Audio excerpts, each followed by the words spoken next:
माननीय अध्यक्ष महोदय, मैं आपका अत्यंत आभारी हूं कि आपने मुझे इस माननीय सदन के समक्ष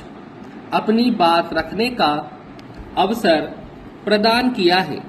सदन में इस समय जो बहस सत्ता दल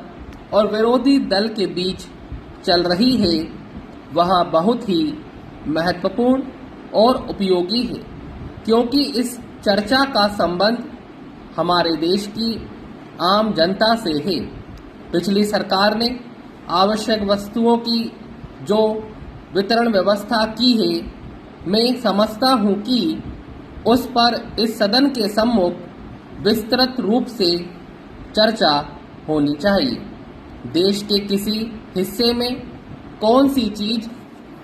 समय पर नहीं मिलती है तथा आम लोगों को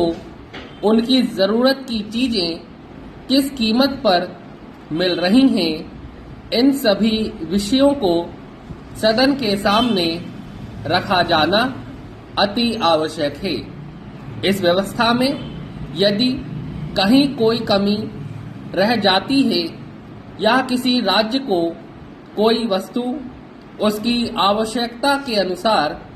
नहीं मिल पाती है, तो सरकार का यह कर्तव्य हो जाता है कि वह उन वस्तुओं की कमी को दूर करने की आवश्यक कदम उठाए, ताकि आम जनता को किसी प्रकार की कठिनाई का सामना न करना पड़े। उपाध्यक्ष महोदय, सदन में इस संबंध में सदस्यों से यह निवेदन करना चाहता हूं कि वे अपने क्षेत्र की समस्याओं को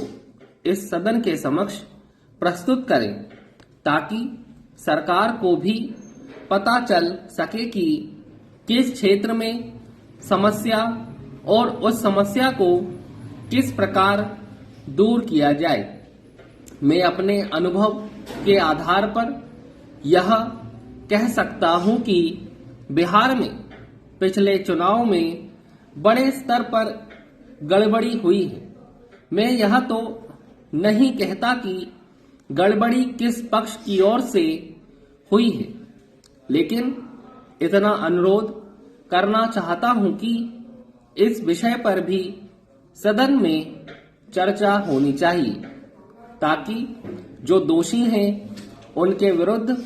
कठोर कार्रवाई की जा सके। इससे भविष्य में किसी प्रकार की गड़बड़ी की समस्या नहीं रह जाएगी। भारत एक प्रजातांत्रिक देश है, लेकिन इसलिए इस देश के सभी नागरिकों को चाहिए कि हम प्रजातंत्र के सभी नियमों का पालन करें। चुनावों के समय में कुछ ऐसे तथ्य भी सामने आते हैं जिनका संबंध ना तो किसी पार्टी से होता है और ना ही किसी उम्मीदवार से, फिर भी चुनाव में गड़बड़ी होती है। जहां तक मैं समझता हूं, यह इसलिए होता है कि चुनाव के समय जो सुरक्षा व्यवस्था योजना आयोग द्वारा की जाती है, उस व्यवस्था में कुछ न कुछ कमी रह जाने के कारण कुछ तत्व इसका अनुचित लाभ उठाकर चुनाव में गड़बड़ी करके सारी शासन व्यवस्था को